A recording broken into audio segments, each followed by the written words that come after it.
Okay. Sorry, we are back here trying to, okay. Can you see my slides? And can you hear me? Yes. Okay. Yes. Okay. Hi again. Here we are. Okay. No, Ari, sei andata a quello prima. Sorry, I have some issue with the slides now. Voglio quella prima. Okay. Okay. So I'm back. Okay. So as Christina said, you will mute and unmute yourself.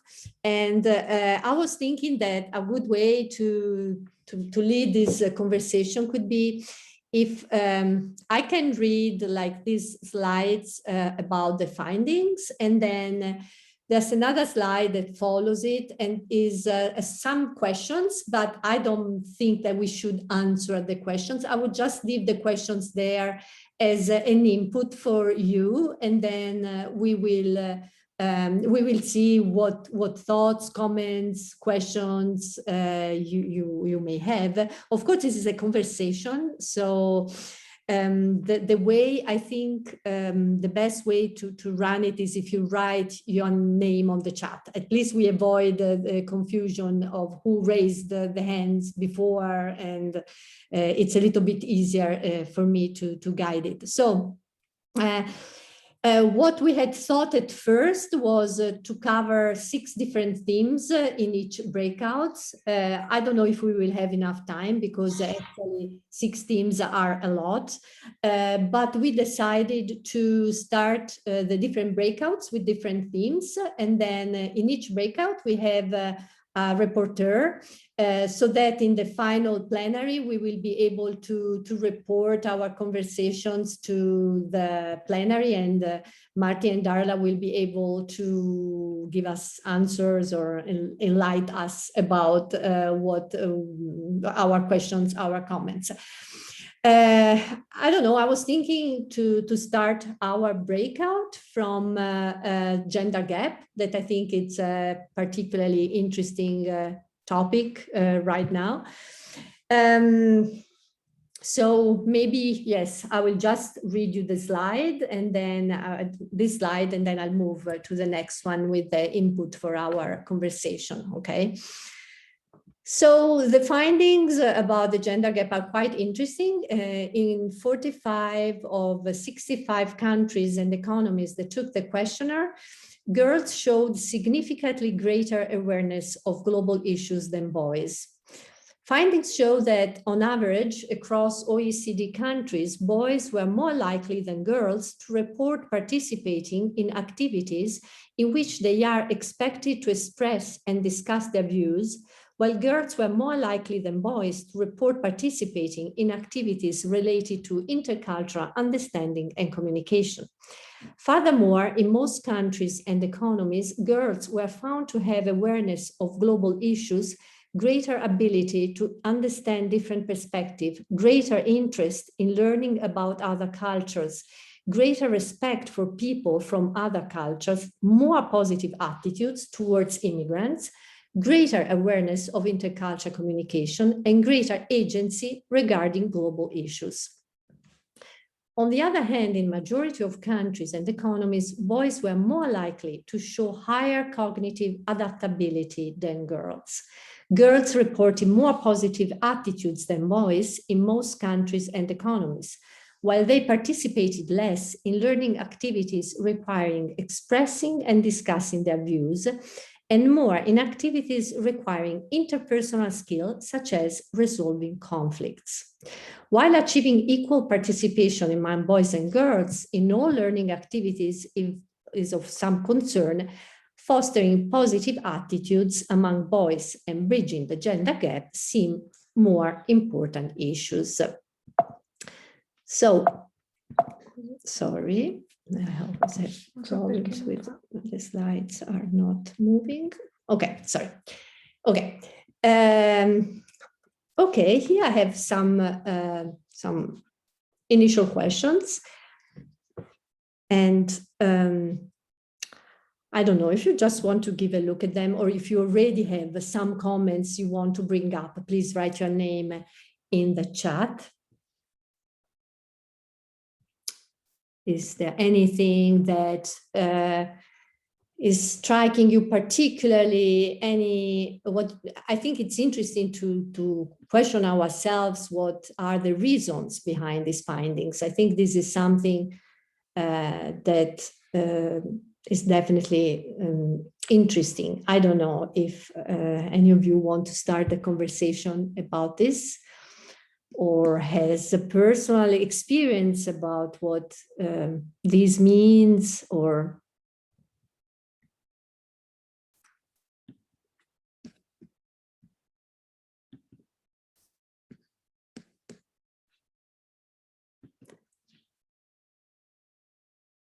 for example, non c'è nessuno nel chat. Sorry. Okay. Elisa Romania. Is this one? No, this is not our breakout rooms. Yeah. Okay. Okay. It's you? Yeah. Okay. Yes, it's me. Actually, my name is Elsa. I apologize, but no, it's okay. But it's another name. Yeah. Okay. You know, it's kind of difficult to generalize, because this is what the figures, at least for me, lead me to, generalizations. But anyway, if I'm thinking of girls being more interested in understanding, I mean, having greater ability to understand the others and respect for the others, and positive attitudes towards migrants and so on, probably, if I'm thinking of our traditions, girls are more involved in family things, like helping parents with raising their sisters and brothers and so on. And this cultivates empathy, their empathy somehow.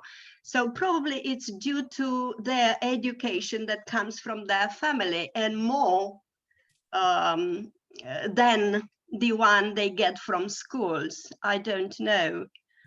And, you know, speaking of awareness about global issues, this is global, yeah.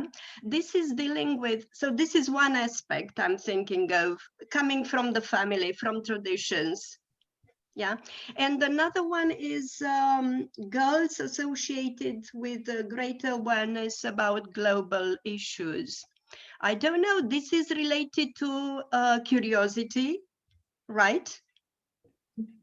And curiosity is characteristic and common to all human beings, boys and girls as well. Probably it's also related to traditions and families, that boys are not so open when it comes to softer aspects, such as feelings and so on. But anyway, what you have given us as the text and the questions, you know, they provide us with good food for thought. Because, you know, the question, the text, the findings are intriguing, and the questions, you know, make us reflect on the text. Yeah, thank you. Thank you, Elisa. Yes, I think so. Socialization is definitely something to think of if we think of girls and boys and gender gap. Yes, I definitely agree. Is there anyone who wants to add something to what Elisa was saying regarding this particular issue, or has different thoughts, or someone who wants to talk about the educational policies also that is relevant in a different context?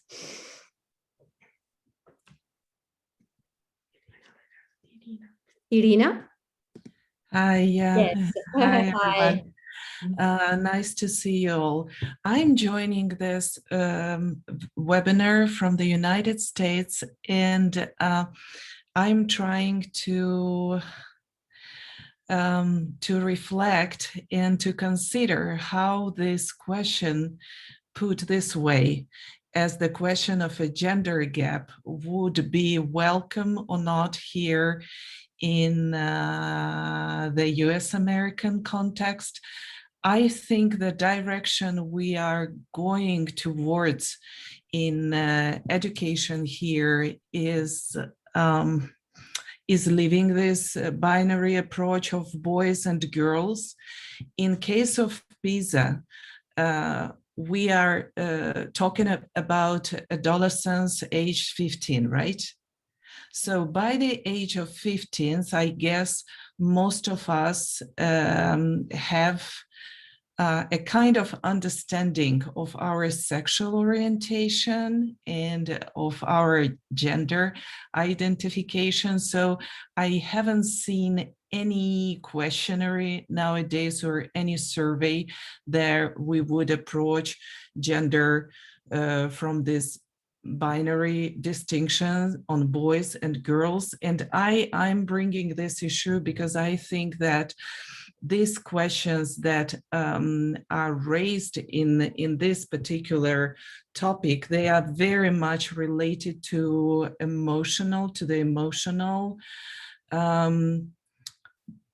stage or development stage of the respondents, how empathetic they are, how sensitive they are. So I would put it in a broader context than just a gender gap. This is my just 2 cents to this discussion. Thank you very much, Irina. This is very relevant and very, yes, extremely relevant now in the US, but not only. That's something that is becoming, yes, something to really take into account. So thanks a lot. I think Yvette didn't write her name on the chat, but her hand is up, right? Oh, yes. Okay. So you have probably something to say. Hi, Yvette. Hi, thank you for, most of all, or first of all, I agree with Irina, because I taught in the US for a long time, and I wonder how this particular issue of gender gap is reflected here in the United States, and this is a very controversial issue at this moment. But what I wanted to share was really this idea of equality it's not the same as equal opportunities. So when we talk about we want to reach equality for all, I think we should talk about equal opportunities, because equality is a very difficult issue to reach without equal opportunities. When I'm talking about gender gaps, for instance, in Germany, it's a particularly difficult issue. The gender gap is considerably high within Europe, and I think, and it's a westernized country, and you won't believe what you experience here regarding gender gap. And it starts with equal opportunities, which you don't have. Talking about women, so we don't have enough kindergarten and we don't have enough childcare places, right? And we are in a Western country, and you have the feeling, well, Germany is doing well. No, we are not doing well. It really means because we don't have that, many women, highly educated women, cannot work because their children are at home. And this is worse than in France, and it's worse than in Italy. It's worse than in most of the countries in Europe, within Europe. The problem is because of that, we don't have equal opportunities. And I'm really pressing this wording, equal opportunities, because it's not, gender gap is not solved by paying everybody equally. It's one thing, but not having the opportunities is another. And I think it's not really phrased anywhere. And this is what I would like to press here. And this, I think it would be very good politically to mention that opportunities, not about equality for all. Thank you very much, Yvette. Sorry. Yes, absolutely. In Italy, the situation is not any better, I would say. You know, yes, it's about opportunities, definitely not. Yes, absolutely. Is there anyone else who wants to respond to Yvette? Because I think she raised some really important also political issues. Good point, yes. Sorry. Any other comments on this, or on the other hand, some different opinions regarding this and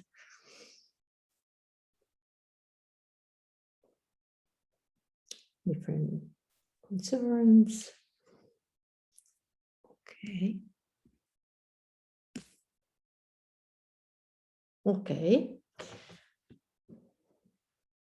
So if you don't have to add anything else, and we probably can move to another topic, and maybe we are lucky enough we can cover almost all of them. That wouldn't be bad for the final plenary. So from the gender gap, we could probably talk now about, sorry, we have to close the chat. Can I close it? Okay. Immigrant students and multicultural classes, okay?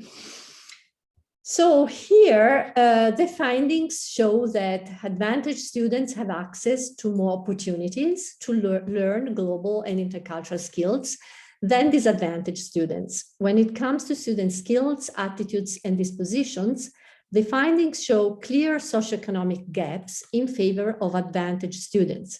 These gaps hold true in most countries, in most economies. Fewer gaps in outcomes were observed between immigrant and native-born students in countries, economies with more than 5% immigrant students. In some countries and economies, immigrant students reported higher awareness of global issues than their native-born peers, greater self-efficacy regarding global issues, greater ability to understand different perspectives, higher interest in learning about other culture, greater respect for people from other cultures, higher cognitive adaptability, and more positive attitudes towards immigrants. These findings suggest that a more multicultural background may be more conducive to global and intercultural understanding. Similarly, more multicultural classrooms could create a culturally rich environment that helps both immigrant and native-born students learn about one another. Some of the results align with this hypothesis. In some countries, having more than 10% immigrant students in a school is associated with a more positive attitude towards immigrants. However, this was true only in long-standing immigrant destinations, suggesting that the positive association may be conditional on successful integration policies. In general, the analysis showed the presence of different sources of inequality in access to learning opportunities and in students' outcomes. So I think that, let me move to my questions. Okay, I think that in general, I find, very interesting the relationship between advantaged students and, on the other hand, the position of immigrants, if they are advantaged or disadvantaged, and the findings. What the findings show, I think, is extremely interesting in terms of intercultural global learning. Is there any of you who already has something to share with us regarding this topic? Or Eva? Yes, please. Hello, everyone. Hi, hello. Good to see you all here. So basically, I'm from Greece, and in answering the first question, whether educational policies fully take advantage of the richness brought to class by immigrant students, I would say no, they don't. Curricula try to move away from what has been consistently found to be a very ethnocentric educational system. So newer curricula try to embrace this diversity and make the most of the richness that can be brought by students of diverse backgrounds. But I think that there's still a long way to go. So I would say that it mostly depends on individual teachers and on whether they appreciate this diversity and richness themselves, so they can make the most of it in the classroom. I don't mean to take the floor for too long, but I have more comments and questions to answer. So shall I move on or just wait to see? No, please. I mean, please go ahead. We have time for, that's why we're here. Okay, yes, thank you. Yes, I do not understand the second question very well in terms of what is the role of migrant students. I don't know if you mean the role in Well, what we mean is what is the role of migrant student in creating in a way, that's my perspective, okay, a better education, okay, in creating a richer education, in creating more exchange and therefore increasing intercultural and global competence. That's what we meant by that. Okay, thank you. Okay, so I don't know if... Yes, absolutely. So probably two things here. One is not really answering the question, but I think I'm going to echo Irina's comment regarding the binary between migrant students and native-born students, because I'm sure that that was just a way to easily understand each other, but there's always a continuum of different, I don't know, degrees of someone being a migrant or being a native born. But to answer the question, I think that every student, regardless of their background, have rights and responsibilities. I think that is true, if you like, for everyone. So in that sense, migrant students do have the right to participate, to showcase, if you like, their special, whatever this special might mean, cultural characteristics, but they also have a responsibility to be active as well and to participate. I think that sometimes there can be structural limitations and restrictions.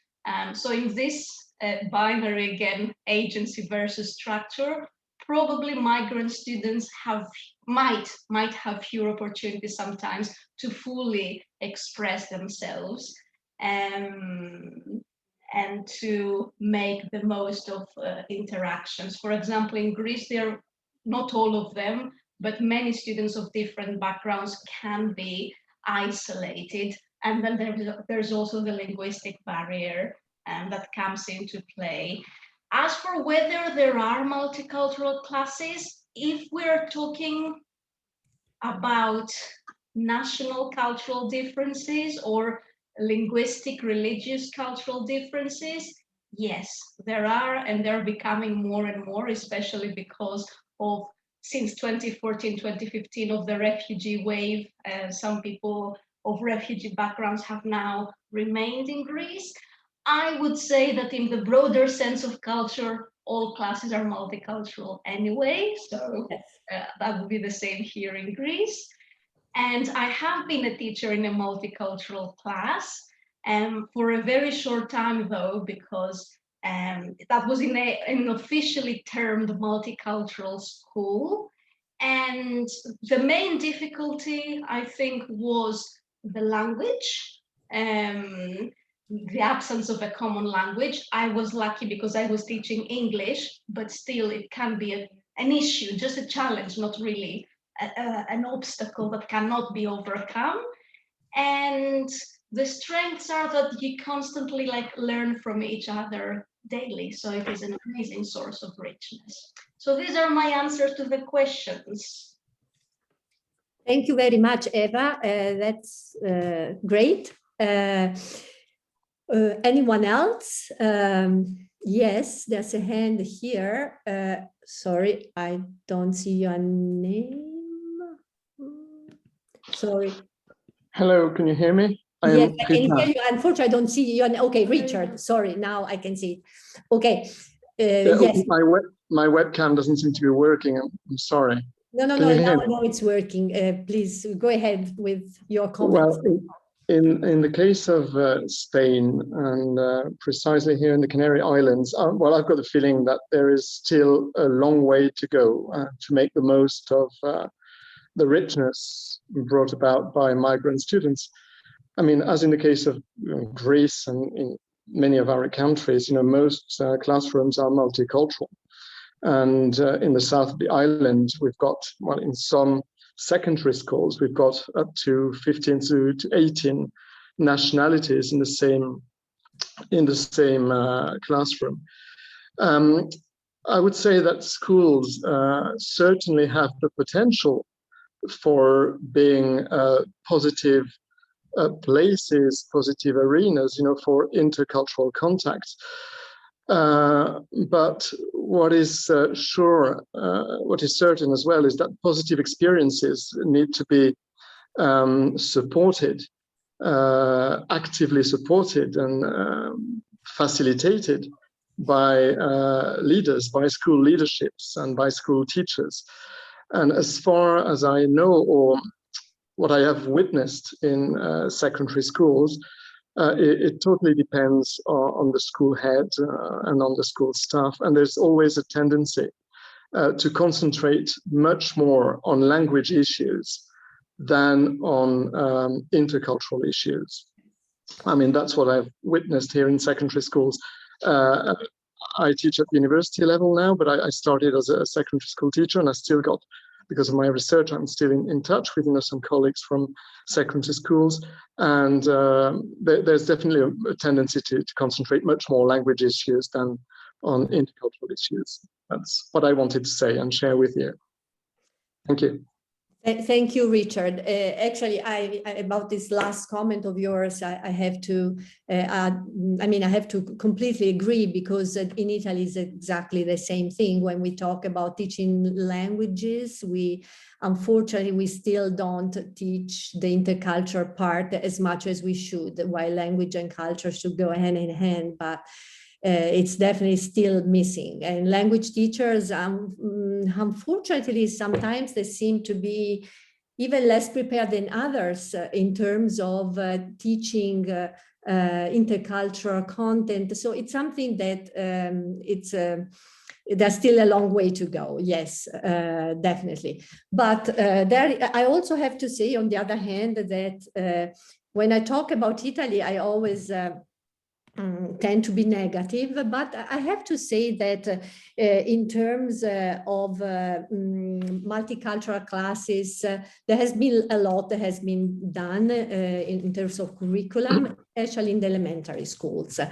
elementary schools are definitely offering a more advanced curriculum in terms of intercultural learning than high schools or middle schools. It's a very strange process, but high schools are still a lot about teaching just the content, teaching the subjects. And so we are missing a lot of the other skills. Thanks a lot. Yeah, it is definitely the same. Yeah, there's a difference between primary schools and secondary schools. But I mean, there are some really, really good experiences, but it all depends on the school leadership. But there are really some good, work being done as well. Yeah, thank you. Definitely. No, thank you very much. Someone else? Could I speak? I don't know whether you can hear me. Yes, I can. Yes, Maria. Thank you. I cannot agree more with Richard and with you, Lavinia. I live in Spain as well. And I have the feeling that sometimes the responsibility lies on the teacher. So if the teacher is a person who is flexible enough, who has the tools to deal with otherness in the class, then the multicultural class is going to do a lot. I mean, there are many initiatives in primary and secondary education that are taken by teachers and that are very good. But also authorities, as you were commenting on before, need to do something else. I can give you the example. I live in Andalusia, I live in the south, and I know that for some time now, we have been having the figure of intercultural mediators in schools. So they are usually people coming from the environment where the migrant students come from, So let's say maybe people from Morocco, Northern Africa, mainly in my area, and they share different schools. So they may go to one school, to one primary school on a particular day of the week, and then to one or two different secondary schools on different days of the week. And apparently this is the figure that is working. I mean, this person mediating between migrant students and the school and their parents and the different elements of the different people involved in education. So this is as far as some initiatives having to do with the whole Andalusian community. And then in connection with very specific contexts, I would like to say that there are as many different schools, as many different opportunities as there are schools. So for example, in some parts of the coast, let me just give you the example of Almeria, which is a place where there are many migrants working on the fields, right? There are many migrants coming to work on different things, for example, picking up tomatoes and different produces.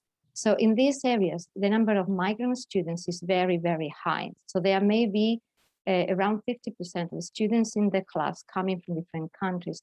And again, I know some initiatives in some schools in the area which are very good. I mean, which really give the floor to those students. By no means this can be generalized to the rest of the country. But I think that there are very good things going on. The only thing we have to do is just to encourage them. Thank you very much. Yes, I agree about, yes, absolutely. Anyone else before we move to another interesting topic, because I think we can cover at least another one. Anyone else? Yes, Eva, you're back. Yes, I am back. Yeah, sorry, I wrote it. That's great. Go ahead, please. Yeah, just to add something, I don't know if that is the case also in your countries, but here in Greece, because Greece is an Orthodox Christian country, and even the Ministry of Education, it is a country that the religion plays a vital part in politics and in everyday life. So there is a lot of overlap. Even the Ministry of Education here is Ministry of Education and Religion. It is the same ministry. So just in relation to the first question about the educational policies, I can see in the curricula of many different modules that you can see the fear of Christianity or the Christian religion being threatened by the presence of students of different religious backgrounds, to the point that in terms of making the most of the richness that they bring when it comes to religious education, they are very narrow-minded in terms of like, okay, let's focus on Christianity and let's try to make immigrants, to turn them into Greek Christian. I mean, curricula do mention respect and open-mindedness, but when you read between the lines, there is still a long way to go, as we've said. So I think that's the most important issue when it comes to migrants of Arabic countries, for example, and the religion they might bring with them in relation to Christians in Greece. Thank you very much. Absolutely. That makes a lot of sense what you're saying. Benissimo. Allora, I think we should move, sorry, but I would skip the role of the family right now, just because, I mean, I would like to talk about multilingualism, actually plurilingualism, as Martin was saying. I would opt for the definition of plurilingualism, because here we are talking about the competence of individuals, okay? We are not talking about the presence of different languages in the same context, but the competence. So yes, I will read you the slide and then we'll see, and this integrates really well with what we are talking about, the immigrants before. So I think this is a topic that it's worth covering if we have time. Speaking one language is a basic tool for communicating, but speaking two or more could be a valuable asset in an increasingly diverse and interconnected world. The ability to speak several languages is a key skill that improves people's employment prospects and broadens their horizons. Learning multiple languages has the potential of developing a range of skills that extend dialogue. Now, that extend beyond the realm of language proficiency. Multilingualism can promote social cohesion and intercultural dialogue. It equips immigrants with the opportunity to learn the language of the host country while cultivating their own native languages. For native-born students, multilingualism opens a window onto the world and grants them access to all sorts of materials, ranging from literature to cinema. Languages allow young people to access international media and open the channels of intercultural dialogue. Supporting multilingualism through policy has become a major objective for many education systems around the world.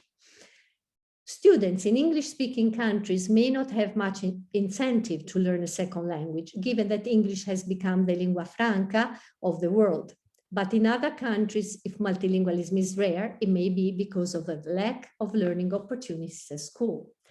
On average, across OECD countries, 68% of students reported that they are multilingual. The findings also show that girls were more likely to speak several languages than boys in 30 countries and economies, while the reverse was only true in 8.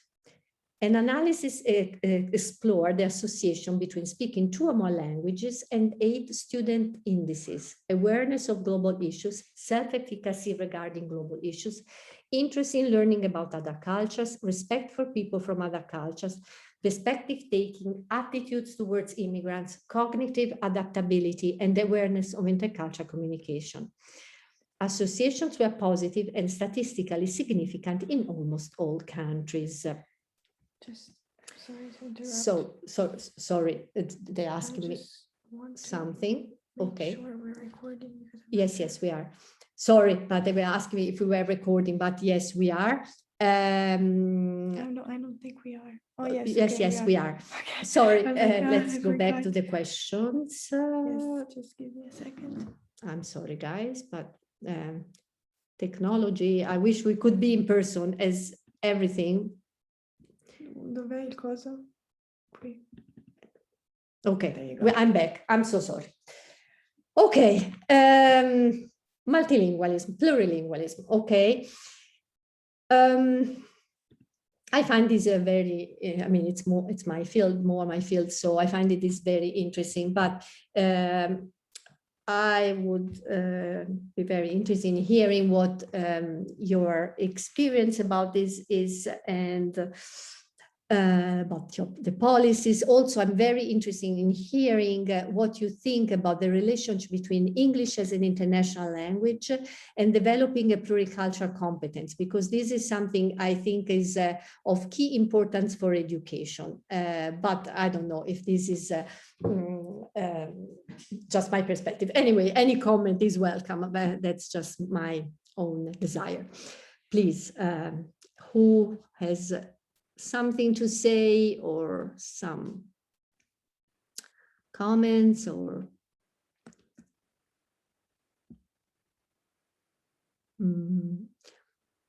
all language learning and global competence. We have already talked a little bit about this, but policies.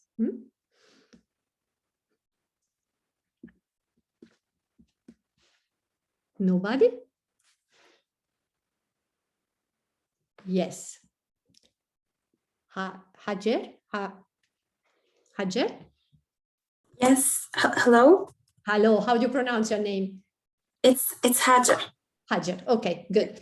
So Hajer, hello. Yes. Hello. So since I'm from Algeria, it's in North Africa, and it's generally considered as I would say multilingual or plurilingual country, since most people speak English and Arabic and French, and lately we're integrating English more into higher education and scientific research for the purpose of, having a more universal view of Algerian students' research.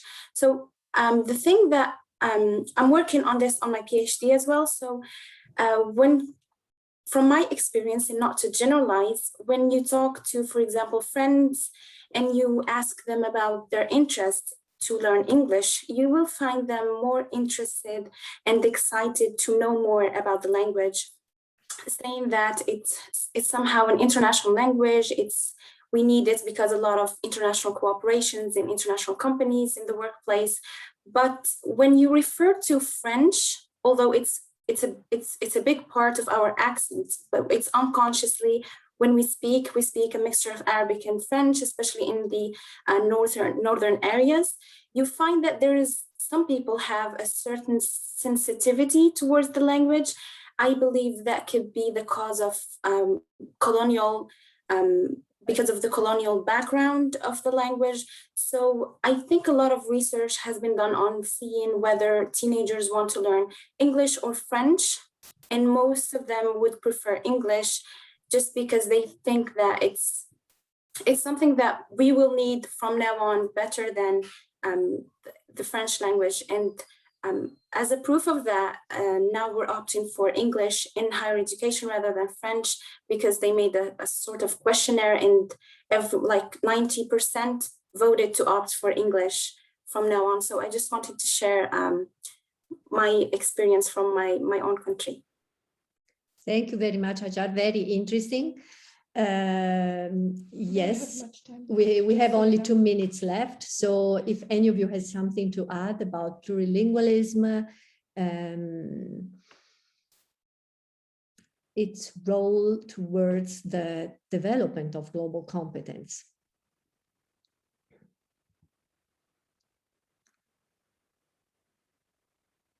Otherwise,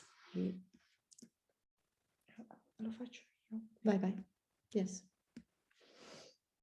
Anything else? Martin, you always have something. So you can also be a resource in the breakout, not just in the plenary. Is there anything you want to add? We have 1 minute. Well, I could say things, but I think there are things that Mary Carmen and Yvette and Irina, as language specialists, could probably articulate much, much better than myself. But so no, I've had my say. I mean, I've been very interested to hear what other people have to say on all of this. It's lovely to see so many of you here again. Yes. Can I? Oh, sure. I don't know whether you can hear me. Yes. Since Martin was referring to me, I think that we are going to leave the room now. Oh, you can still say, I think. No. Okay, can I go on? Okay. Yeah, go ahead until they cut it. All right.